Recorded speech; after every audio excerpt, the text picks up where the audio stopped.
The superintendent of schools has received over 45 emails from parents that are currently on my team, from past parents, past players, all in support of me. It seems to be going on deaf ears because all they seem to care about is protecting the ideology. I'd like for Teach to come back and a written apology and a filmed apology and a news report on how much they're sorry, on what they're doing, and how they feel about the situation, how wrongfully they treated them. I think she should have to step down. I don't think that a teacher she can still teach, but she should not be in that sort of power. That is the greatest power, and I think she abused it. We have a principal bullying autistic students who are standing up for teachers getting canceled for expressing opinions on the transgender ideology. Sydney Fizzard for Rebel News here in Sylvan Lake, Alberta, where another support for students has been canceled. That is Coach Tej here at the Ecole H.J. Cody High School in Sylvan Lake. He was canceled, let go from his volunteer position that he has held for over 10 years because he expressed concern online about how the transgender ideology is affecting young people. Criticizing an idea is what got him removed. They don't want to admit that their ideology is creating psychotic people filled with hate. Now, this hate is manufactured. This hate is being told to people that they must have it because these people are, these Christians and Catholics, these MAGA right-wing people are out to get you, and they're your oppressors, and the reason why you don't have a happy life, the reason why you're depressed, the reason why you have anxiety, the reason why you don't fit in, it's all because of them. It's because they hate you. But the reality is we don't see this the other way around. We don't see Christians going and doing this to trans people. We see Christians praying for these people to find God, to find the light, to get out of their depression, to get out of their anxiety, to get away from left-wing politics that cripples people. Consequently, the school and district got dozens of emails from concerned parents, students, other teachers, and more expressing their upset at the decision by the principal and the district in removing Tej. There is now a Give, Send, Go set up in support of Tej to pursue this fight as he continues to aim to get back into his coaching position. The team here has not only down one coach, but down two coaches out of four, because a second coach decided to step away from his position in protest of the district and principal's decision to let Tej go. In response to the community's concerns, one of the teachers decided it would be appropriate to email the students and tell them to, quote, stay out of this, end quote. I was informed that the principal, Alexandra, then began hunting down students who had emailed to express their concerns now that school has resumed. She even went so far as to corner an autistic student in an office to pressure them into changing their perspective on the situation, instead of helping him get the classroom support he was in the office for in the first place. We did reach out to the principal. In fact, I actually visited her while I was in town. Would you have a couple minutes today or in the next little bit? No, I don't, but any questions that you do have, you can direct to Lorette Woodward. She's our communication officer at our division office, and she'd be happy to have a conversation with you. Okay, I just wanted to ask you, right, because it was your decision, all right? You know what, I'm not going to make any comments on that at this time, but if you would like to connect with Lorette Woodward again, she's happy to have a conversation with you. So you wouldn't like to address what happened? Not at this time, no. Okay. The district is saying that they are investigating, but pointed to Section 33D of the Education Act to suggest wrongdoing by Tej, which I then asked whether or not they had now infringed upon this section by letting him go. We emailed the province, but they remained silent as well, citing the district's investigation. So we're here, so is Tej, watching from the sidelines as his players continue on without him, though not without acknowledging his presence and showing support for his attendance. Coaching's what God put me here to do. I come from a family of 6 boys. I'm the oldest. I've always been a protector as the oldest boy. I have 2 brothers who had autism, so I've always been close to kids that had struggles growing up. And so I've always been a protector. In high school, I was a guy that, I was a captain of my football team, quarterback of my football team, but I was the guy that stood up for kids against bullies, because that's just how my heart goes. And so I got into coaching because I knew I wanted to make a difference in the lives, because for me, sports has given me so much, and the good coaches I've had have really influenced my life, and the bad coaches I've had have really influenced my life, to make sure that I'm a coach that these kids can look up to and feel safe around. And I do that by my actions. I don't need to wear a safe space sticker on my chest. I don't need to have rainbow flags on me to tell people I'm safe. Kids know I'm safe because of the way that I treat them and the actions that I have. And so I became a coach because I wanted to give back to my community, give back to sports, and give back to kids and be the best male role model I could be for kids from everywhere, especially struggling kids who need someone to lift them up. He volunteers his time, and he has for a very long time. My son, he plays for Lakers, like I said, and I have other kids who've played before, and through the camps, basketball, football, you name it. And he's nothing but a positive role model. So that's probably where the emotion comes from a lot of people, because they're just at awe. They don't understand why this is happening. Unfortunately, Alex Lambert, the principal of H.J. Cody High School, has been out to get me for about 4 years now. You know, the first time she brought me into her office, it's because I made a tweet that said boys have penises and girls have vaginas. I made a TikTok video where I speak, and you can go look at the TikTok video. It doesn't work. Their lives don't get better. The depression doesn't go away. They don't fit in any more than they did before. So they're promised that trans is going to be the answer to all their problems. Then trans isn't the answer to their problems. And they get even more depressed and more lonely. And then on top of that, they're told that the depression and the loneliness isn't because trans didn't work. It's because the Christians and the Catholics and the MAGA and the right wings are hating you and coming after you. And you create, in these people who are depressed and on medications, you create this world where they literally view people, Christians and Catholics, as their mortal enemy. And then stuff like that happened today at a Catholic school in Minneapolis is happening more and more often. And it's not because of the instruments used. It's because of this trans ideology that has infected our society and has taken these kids, recruited them, and breeding hate to people who they view to be their oppressors. They've asked me to delete it, but I refuse to do that because I know that I did nothing wrong and I stand by my words. This is not a hateful video towards trans kids. In fact, it's a video of the opposites, because I care about these kids that are being indoctrinated and told that trans is the answer to their mental health issues, and to be put on puberty blockers, cross-sex hormones, which have terrible side effects, especially for girls taking testosterone, body parts cut off before they're 18. So I'm fighting for the children in this TikTok video. Of course, there's a group in our society who, as soon as you say anything against their ideology, they're going to come and attack you. So that video was reported by a couple of people to the principal of the school, who unfortunately shares the views of those people and basically thinks I'm a hateful Nazi because I want to protect children from becoming lifelong pharmaceutical patients. She gave me a phone call Sunday night and abruptly fired me from my volunteer position, which I've put in thousands and thousands of hours. It's been a woman that's been after me for a long time, and this TikTok video, and I've made other TikTok videos, and she hasn't said anything about those, and they're of the same, they're all still up. Everyone can go check them out. Protect women's sports, protect women's spaces. That's a lot about what I talk about. But it was this one. A complaint came into her, an anonymous complaint, and she pulled the trigger immediately. Tried to warn her that there would be backlash to this because our community does not support quelling of free speech, and our community in whole does support what I'm trying to say to protect the children.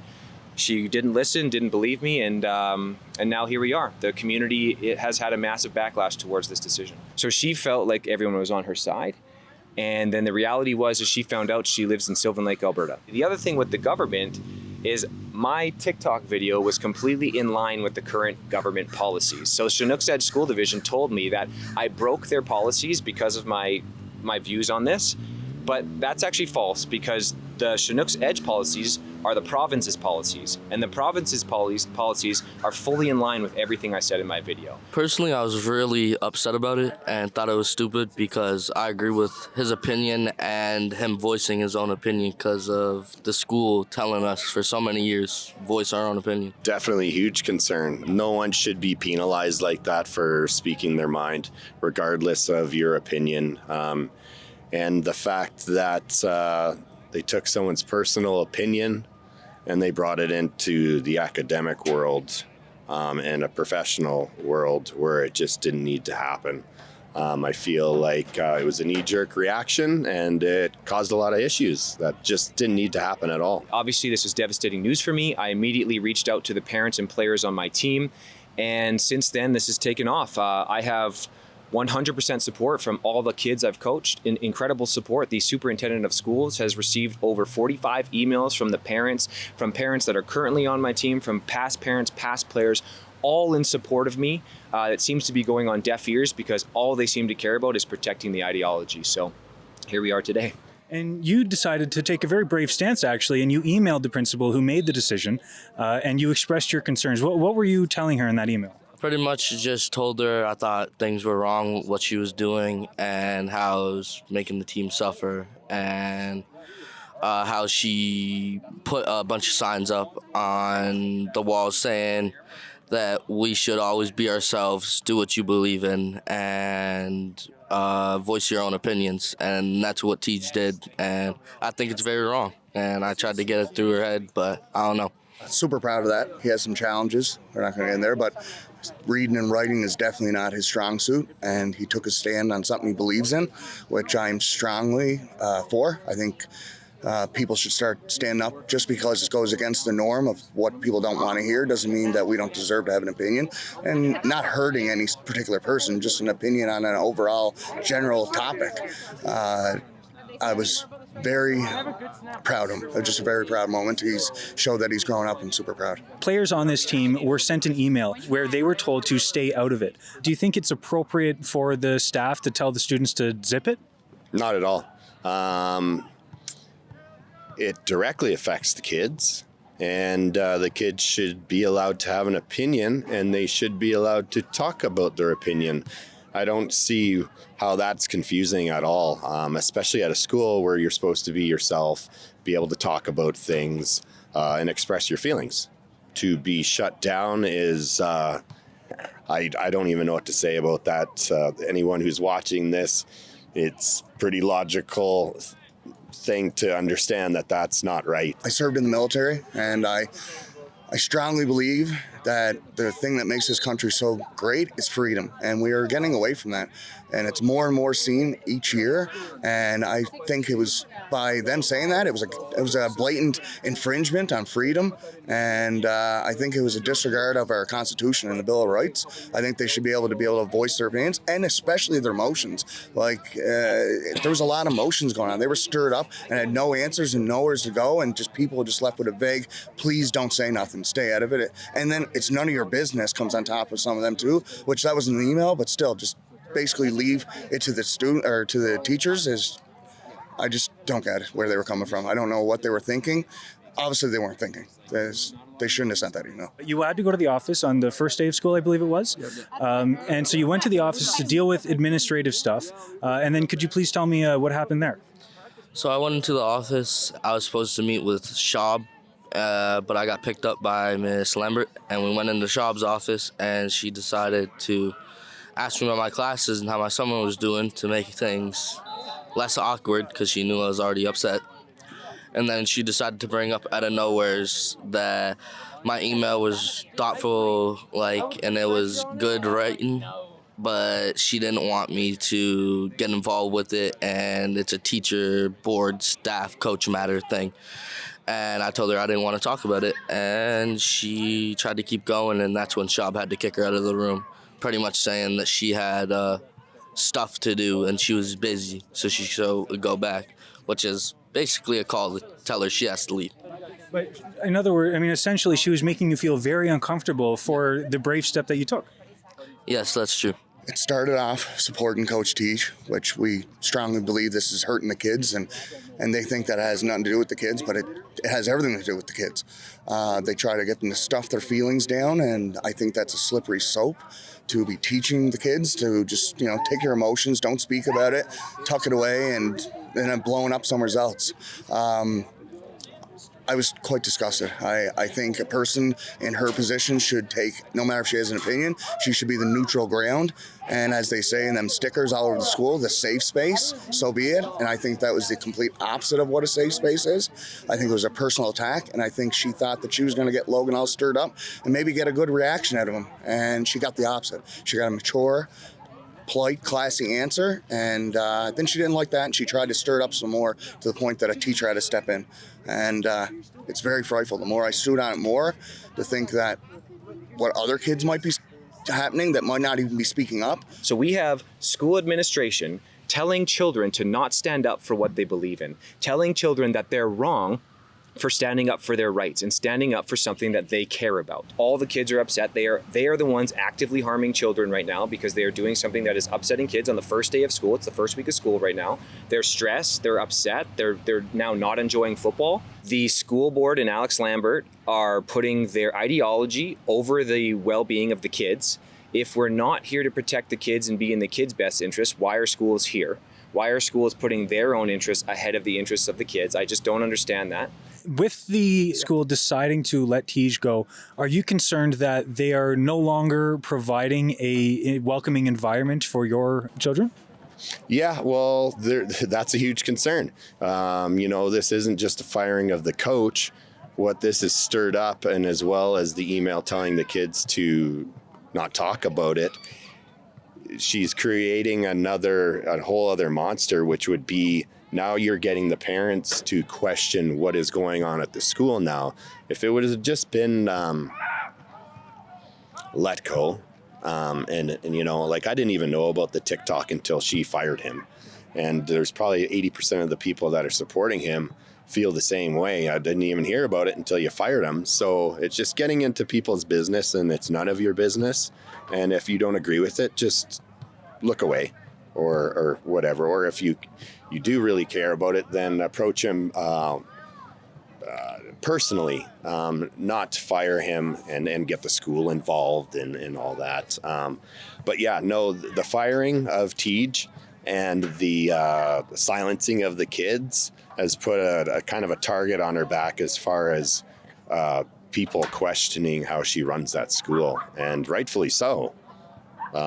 Kids should be able to go to school, express how they feel, and that's the bottom line. Do you hope that Coach Tej returns to his position? 100%. Yeah, I'm surprised he's not back already, to be honest. Yeah, no, he needs to get back coaching, and people just need to apologize. And if that's the bare minimum that happened, that would be great. I'd like for Tej to come back and a written apology and a filmed apology and a news report on how much they're sorry, on what they're doing, and how they feel about the situation, how wrongfully they treated them. I don't even want to stop there, though. Yeah. I think it's bigger than that. I think she should have to step down. I don't see her as a teacher, she can still teach, but she should not be in that sort of power. That is the greatest power, and I think she abused it. And I think with great power, right, absolute power corrupts absolutely, right? And I think that was a huge show of it.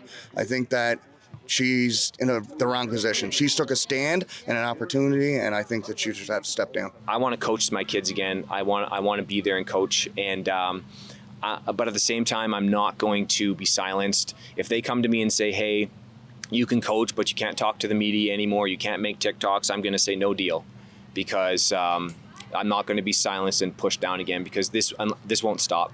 So this cancellation needs to stop. Everyone has the right to say what they believe, and everyone has the ability to believe what they believe. And unfortunately, conservatives are not allowed to do that in the public school system. I will never stop fighting to get back into my coaching position, because that's what I love doing. My parents all support me. The people that matter all support me. My players all support me, and they want me back. They are very upset. They're devastated. Some of them are talking about quitting football altogether. I will keep fighting the good fight. I will not be silenced, because I'm not just fighting for me either. Sid, I'm fighting for society as a whole. I'm fighting for everybody's future right to be able to stand up, say what they believe, and not be punished for it. Because I'm willing to take that burden on, as painful as it might be, even if it means that I won't get my coaching job back. This can't happen to anybody anymore. So I'm not going to shut up. I'm not going to go away. I'm going to continue to stand up. I hope that I can get my coaching job back. I think I'm going to need UCP government support on this. I don't think the superintendent is going to. I met with him yesterday. He's going to make the final decision. I don't believe he's going to go against the principal. Let me know in the comments, what do you think? Was it right for this coach to be let go in the first place? Do you think he should get his job back? And more importantly, do you think this principal should be removed from this high school altogether?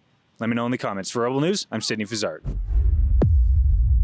To support our work, go to rebelfieldreports.com. That's the only way that we're able to bring you stories like this, on-the-ground coverage of things that matter. And remember, we don't do this with any funding from the government. It is all thanks to you. So if you want to see more reports like this, go to rebelfieldreports.com.